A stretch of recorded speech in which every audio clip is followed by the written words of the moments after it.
Cell cycle से मुराद इन तमाम वाक़यात का सिलसिला है जिनमें एक सेल पैदा होने से लेकर माइटोसिस के जरिए नए सेल बनाता है। सेल साइकिल के दो बड़े मराहल इंटरफेज और माइटोनिक फेज या एम फेज हैं।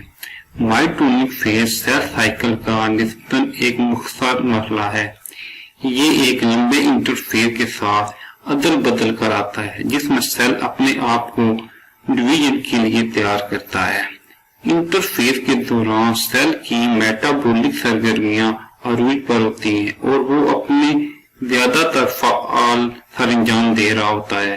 इंटरफेज को 3 मराहल में तकसीम किया जाता है, यानी G1 फेज पहला खला, S फेज तैयारी सिंथेसिस और G2 फेज दूसरा खला।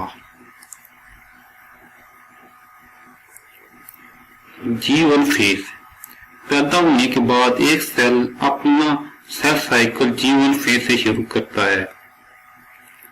इस मरहले के दौरान सेल अपने लिए प्रोटीन की फराहमी बढ़ाता है जो अपने कई ऑर्गन जैसे माइटोकॉन्ड्रिया और राइबोसोम की तादाद बढ़ाता है और साइज भी बढ़ता है। इस मरहले की एक और पहचान ऐसे एंजाइम की तैयारी भी है जो अगले मरहले यानी एस फेज में क्रोमोसोम की डुप्लीकेशन के लिए जरूरी है। एस फेज इस मरहले में सेल अपने क्रोमोसोम की कॉपियां तैयार करता है। इसके नतीजे में हर क्रोमोसोम के पास 2 सिस्टर क्रोमोटाइड होते हैं।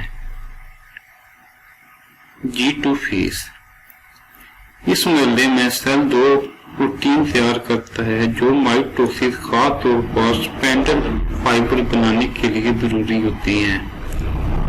इंटरफेज की G2 फेज के बाद सेल डिवीजन फेज में दाखिल होता है।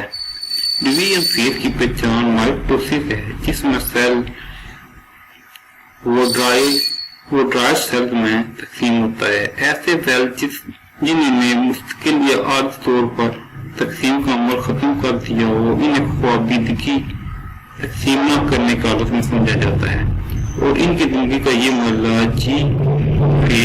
G0 फेज कहलाता है। G0 फेज मल्टीसेलुलर यूकैरियोटिक्स में सेल G0 फेज में दाखिल होते हैं और तकसीम होना रोक देते हैं। कुछ सेल ऐसी हालत में गैर मुमकिन मुद्दों तक रहते हैं जैसे कि नर्व सेल। कुछ सेल इस फेज में मुश्किल तौर पर दाखिल होते हैं जैसे कि जिगर और गुर्दे के चंद सेल।